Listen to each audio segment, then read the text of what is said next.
In the Middle Ages, the brutal butcher endured one of society's most demanding and dangerous occupations. Facing death daily, battling disease, and surviving in blood-soaked conditions was their reality. Today we continue our medieval series and step into the gore-stained boots of a 14th century butcher to witness the true brutality of their existence. So, you think you know everything about medieval trades and crafts? Well, before we dive into today's blood-soaked story, let me ask you something. If you're enjoying these brutal glimpses into medieval life, why not join our growing army of history enthusiasts? Hit that subscribe button and ring the notification bell, because trust me, you don't want to miss what's coming next. We've got executioners, plague doctors, torturers, and grave diggers all lined up, and each story gets more intense than the last. Plus, subscribing is free, unlike medieval guild membership, which could literally cost you your life if you broke the rules. And now for today's video, welcome to Medieval Mayhem. The Butchers Guild in London can trace its roots back to 975 AD, with the formal guild structure established in 1272, making it one of the oldest official trades in Britain. The Worshipful Company of Butchers wasn't formally incorporated by royal charter until 1605, but operated as a trade organisation for centuries before. In York, the Butchers Guild maintained continuous history from its 13th century roots, regulating the famous Shambles, the narrow medieval street where butcher shops operated. The Shambles gets its name from the Anglo-Saxon word fleshhamels, meaning flesh shelves, referring to the wooden shelves where butchers displayed their meat. Guilds required butchers to maintain high levels of cleanliness to prevent disease outbreaks and helped maximize meat processing, as much was reserved for nobility and the wealthy. In London and York, butchers had to apprentice and train to become equivalent to journeyman tradesmen. The Butchers Guild controlled every aspect of the trade, from methods of slaughter to disposal of waste, and most importantly, the punishment of those who sold tainted meat. Butchers who sold or tried to sell old meat would face severe penalties, including fines and time in the pillory if their deception was discovered.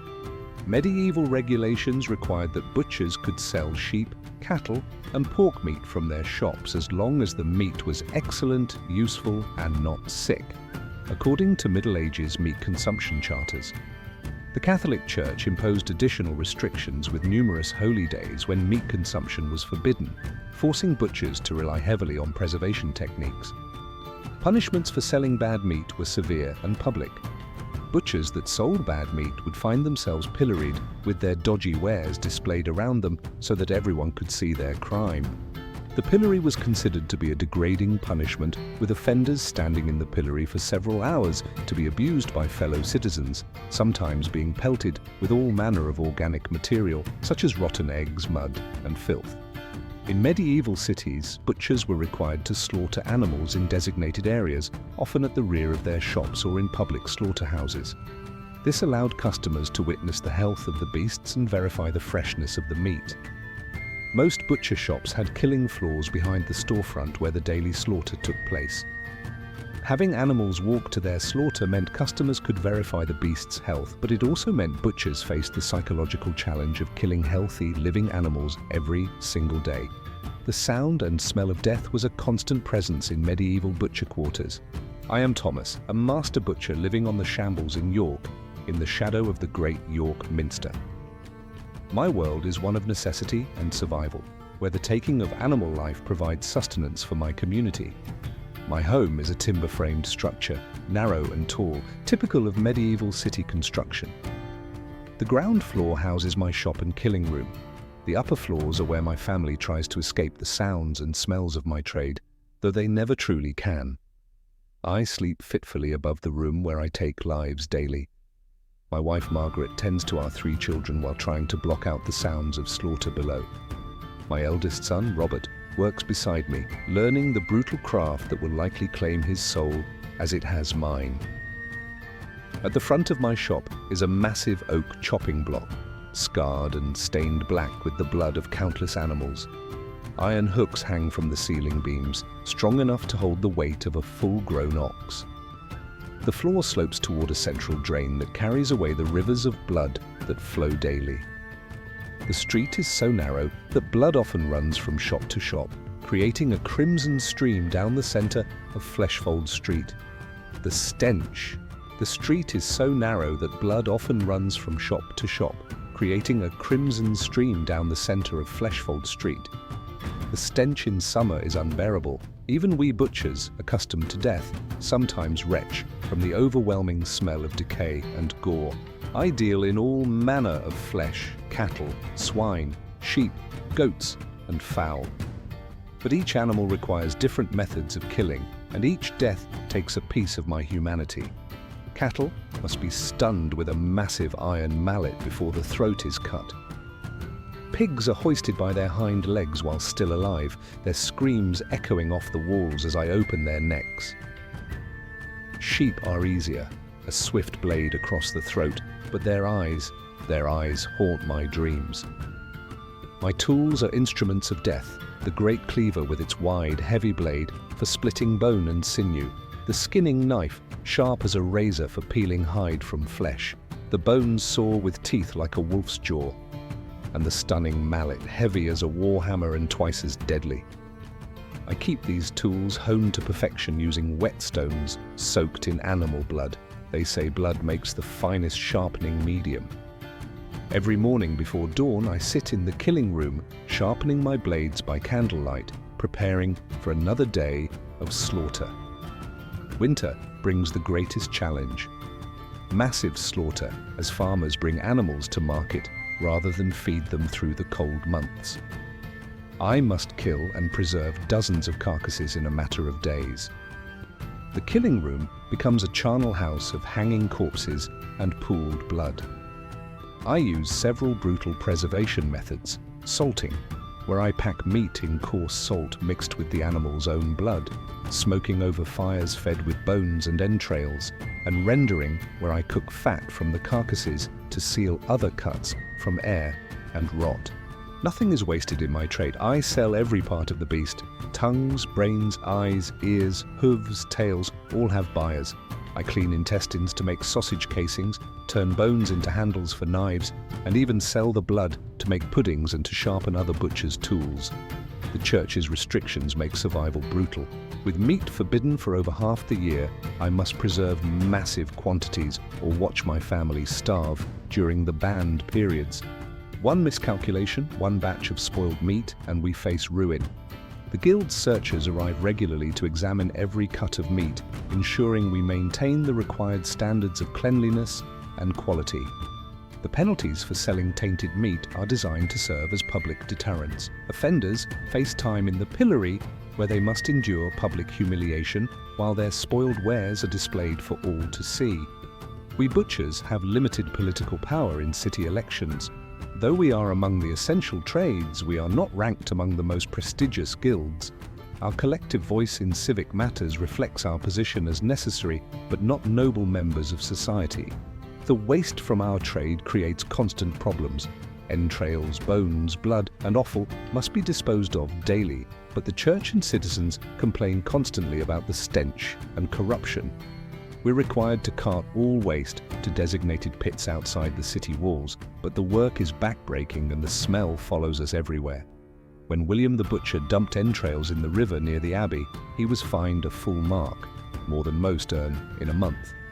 But the alternative was letting the waste rot in our shops, which would mean certain death from disease. King Edward himself issued proclamations against us, claiming we corrupt the very air with our foul trade and spread pestilence through our careless disposal of corruption and filth. The penalties grow harsher each year, as if they want to drive us from the cities entirely. Robert and I rise before dawn to select animals at market. We look for signs of health, but also for beasts that will be easiest to kill. The terrified, aggressive ones make the work even more horrific. We walk our purchases back through the dark streets, their hooves clicking on cobblestones as they unknowingly approach their death. In the killing room, I don my leather apron, stiff with old blood and reeking of death. The first animal of the day is always the hardest. By the 10th, I feel nothing at all. The mallet falls, the knife cuts, and another life ends to feed the living. My customers are mostly servants of wealthy merchants and nobles. They rarely meet my eyes when they purchase meat, as if acknowledging my humanity would force them to confront the brutality required for their meals. The common folk buy the cheapest scraps, gristly bits of neck and organs that the rich won't touch. My customers are mostly servants of wealthy merchants and nobles. They rarely meet my eyes when they purchase meat, as if acknowledging my humanity would force them to confront the brutality required for their meals. The common folk buy the cheapest scraps, gristly bits of neck and organs that the rich won't touch. During the Corpus Christi procession, we butchers present our guild play depicting the sacrifice of Isaac. How fitting that we, who take life daily, should portray the staid execution. I played Abraham last year, the knife trembling in my blood-stained hands as I mimed the near murder of a child. The irony was not lost on me. People need us but despise us. Children run from our blood-stained aprons. Women cross themselves when we pass. Even other tradesmen avoid our company as if the stench of death that clings to us might somehow transfer to them. This isolation eats at a man's soul. We butchers often gather at taverns after work, drinking ourselves senseless to forget the day's killing. We're the only ones who understand what it does to a man to take life after life, day after day, year after year. My hands shake when I'm not working. I jump at sudden sounds. Margaret says I talk in my sleep, muttering apologies to animals I killed years ago.